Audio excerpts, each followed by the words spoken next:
रात का समय था, घना कोहरा और सुनसान सड़कें। रोहित, जो एक ऑटो रिक्शा चालक था, हमेशा की तरह अपने ऑटो में सवारियों की तलाश में था। लेकिन उस दिन कुछ अजीब था। सड़कें खाली थीं और मौसम में अजीब सा डरावना एहसास था। करीब रात के 11 बजे रोहित को एक महिला दिखाई दी जो सफेद साड़ी पहने सड़क किनारे खड़ी थी। उसने रोहित से रुकने का इशारा किया। रोहित ने सोचा, रात देर हो रही है, शायद इसे किसी मदद की जरूरत है। उसने अपने ऑटो को उसके पास रोक दिया। महिला धीरे धीरे ऑटो में बैठी और कहा, मुझे श्मशान घाट जाना है। रोहित के शरीर में एक सिहरन दौड़ गई। रात के इस समय श्मशान घाट कौन जाता है? लेकिन वो डर को दबाकर महिला को मंजिल तक पहुंचाने के लिए तैयार हो गया।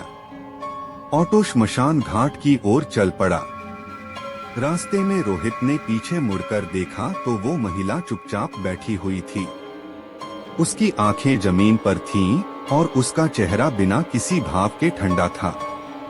रोहित को अब और भी बेचैनी होने लगी, लेकिन उसने हिम्मत जुटाई और ऑटो को तेजी से चलाने लगा। रास्ता सुनसान और भयानक था। जैसे जैसे वो श्मशान घाट के करीब पहुंच रहे थे, चारों ओर अजीब आवाजें आने लगीं। श्मशान घाट के पास पहुंचते ही अचानक वो महिला बोली, यहीं रुक जाओ। रोहित ने ऑटो रोका और जैसे ही उसने पीछे मुड़कर देखा, वह महिला गायब हो चुकी थी। ऑटो रिक्शा पूरी तरह खाली था। उसकी धड़कनें तेज हो गईं। वो चौंक कर ऑटो से बाहर निकला, लेकिन वहाँ कोई नहीं था। रोहित को समझ नहीं आ रहा था कि क्या करे। उसने खुद को दिलासा देने की कोशिश की और ऑटो में वापस बैठ गया। जैसे ही उसने ऑटो स्टार्ट करने की कोशिश की, ऑटो ने स्टार्ट होने से इनकार कर दिया।